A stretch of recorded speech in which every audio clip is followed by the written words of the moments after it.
नमस्कार। आज अपनी इस वीडियो में शब्द रूप को याद करने के कुछ नियम पढ़ेंगे। तो पहला नियम क्या है? नियम फर्स्ट, राम, कवि, बानु, मति, धेनु इन शब्दों के प्रथमा विभक्ति के एक वचन में विसर्ग लग जाता है। जैसे राम, कवि, भानु, मति और धेनु इन सब में क्या लग जाएगा? विसर्ग लग जाएगा। तो ये प्रथमा विभक्ति का एक वचन रूप हो जाएगा। नियम है 2, आकारांत और इकारांत शब्दों के प्रथमा विभक्ति के एक वचन में विसर्ग नहीं लगता है। यानी जो आकारांत और इकारांत यानी बड़ी ई होती हैं तो उनकी प्रथमा विभक्ति के एक वचन में विसर्ग नहीं लगता। जैसे बालिका और नदी, तो इसमें विसर्ग नहीं लगता है, ये ध्यान रखना है। तीसरा नियम है कि द्वितीय विभक्ति के एक वचन में इन शब्दों में अम यानी आधा में जुड़ जाता है। जैसे बालक, हरि और भानु, तो बालक का बालकम हो जाएगा। किसमें? द्वितीय विभक्ति के एक वचन में क्या हो जाएगा? बालक का बालकम, हरि का हरिम और भानु का बानुम, यानी आधा में जुड़ जाता है। तो ये हो गई द्वितीय विभक्ति का एक वचन। नियम 4 क्या कहता है कि प्रथमा द्वितीय विभक्ति के द्विवचन एक समान होते हैं। यानी प्रथमा का द्विवचन और द्वितीय विभक्ति का द्विवचन है वो समान होते हैं। नियम 5वां, आकारांत, इकारांत, उकारांत, ऋकारांत पुल्लिंग शब्दों के द्वितीय विभक्ति के बहुवचन में अंतिम अक्षर को दीर्घ करके नए हलंत जोड़ते हैं। यानी जो भी शब्द है आकारांत, इकारांत, उकारांत और ऋकारांत, उन सभी शब्दों को यानी दीर्घ करके उसमें आधा न जोड़ देते। जैसे राम, तो राम दीर्घ यानी ए है तो यहाँ पर आ कर देंगे और आधा न जोड़ देंगे। यानी रामान, कवि है तो ई की छोटी मात्रा तो बड़ी करके न जोड़ देंगे। अब भानु है तो भानु ऊ छोटा है तो ऊ बड़ा करके न जोड़ देंगे। यानी यह है द्वितीय विभक्ति का बहुवचन।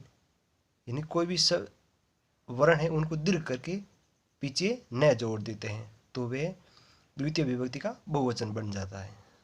अब नियम नंबर 6 है वो है अकारांत के अलावा अन्य शब्दों की तृतीय विभक्ति के द्विवचन में व्याम जुड़ जाता है, लेकिन अकारांत पुल्लिंग शब्द में व्याम जुड़ने से पहले आ की मात्रा लग जाती है।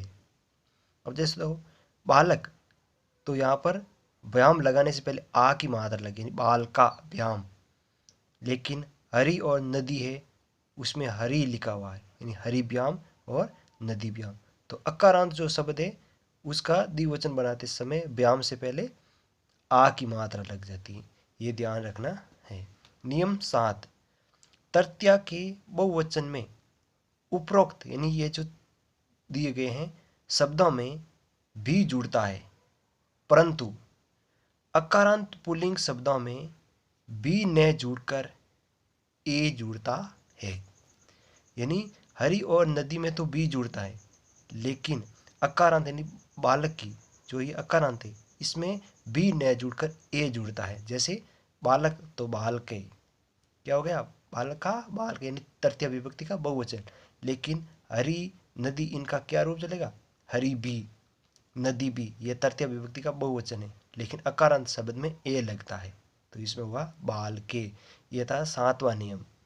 अब है नियम नंबर 8, चतुर्थी विभक्ति बहुवचन में व्यय जुड़ता है परंतु अकारांत पुल्लिंग शब्द में व्यय से पहले ए जुड़ता है।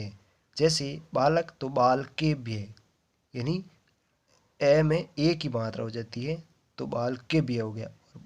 बालिका है तो बालिका व्यय, हरि तो हरि भी। तो ये ध्यान रखना है कि अकारांत में ए जुड़ जाता है, बाकी में नहीं जुड़ता है। सीधा व्य लिखा जाता है। नोट, चतुर्थी पंचमी विभक्ति के बहुवचन रूप समान होते हैं। ये ध्यान रखना है कि चतुर्थी विभक्ति और पंचमी विभक्ति का जो बहुवचन रूप होता है वो समान होता है। किसका? चतुर्थी और पंचमी का बहुवचन समान होता है, ये ध्यान रखना है।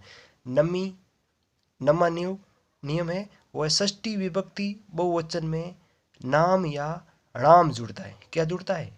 नाम या णाम जुड़ता है तथा मूल शब्द के अंतिम स्वर को दीर्घ कर दिया जाता है। यानी जो अंतिम स्वर होगा उनको दीर्घ कर दिया जाएगा, यानी उसकी बड़ी मात्रा लगा दी जाती है। जैसे बालक, तो ए की मात्रा पीछे ए है तो आ कर दिया जाएगा और इसके पीछे णाम या नाम लग जाता है। तो जैसे बालक तो यहाँ पर होगा बाल का नाम, और राम तो मैं है, यहाँ पर माँ हो जाएगा, यानी रामा णाम। अब यहाँ तो नाम है और यहाँ पर है णाम, तो ऐसा क्यों होता है? नोट, यानी जिन शब्दों में री र स का उच्चारण हो तो उनमें न के स्थान पर ण हो जाता है। यानी कोई शब्द है उसमें ये वर्ण आए तो आएगा ण और बाकी में आएगा न। जैसे बालक, इसमें कोई रे री और से नहीं है तो इसलिए ना आया है।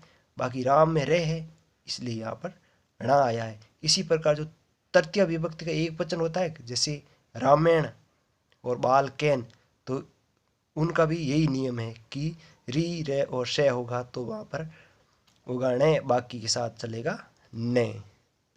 अब नियम नंबर 10वां है कि आकारांत शब्द व हलंत शब्द के सप्तमी विभक्ति बहुवचन में सु लगता है। यानी ये सु यानी सड़क वाला से लगता है। अन्य शब्दों में सु लगता है, यानी से षटकोण वाला और ऊ की मात्रा लगती है। जैसे राम तो रामेशु, बालिका तो बालिकासु, और राजन तो राजसु।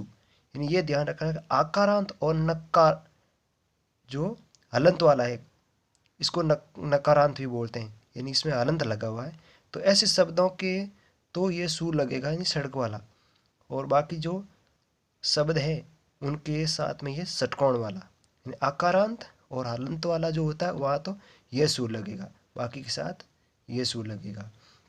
नियम है 11वां, तृतीया चतुर्थी और पंचमी विभक्ति के द्विवचन एक समान होते हैं।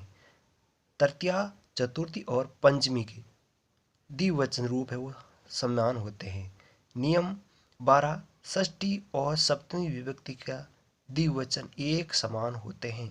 सप्तमी विभक्ति और षष्ठी विभक्ति का जो द्विवचन होता है वो समान होता है। जैसे राम का रामी होता है, यानी षष्ठी और सप्तमी का। नियम 13, चतुर्थी और पंचमी विभक्ति के बहुवचन एक समान होते हैं। और नियम नंबर 14 है कि प्रथमा विभक्ति का द्विवचन और बहुवचन तथा संबोधन का द्विवचन और बहुवचन एक समान होते हैं। यानी प्रथमा और संबोधन का द्विवचन और बहुवचन है वो समान होते हैं। तो ये था शब्द रूप को याद करने का कुछ नियम। तो ये वीडियो आपको समझ में आया होगा। नमस्कार।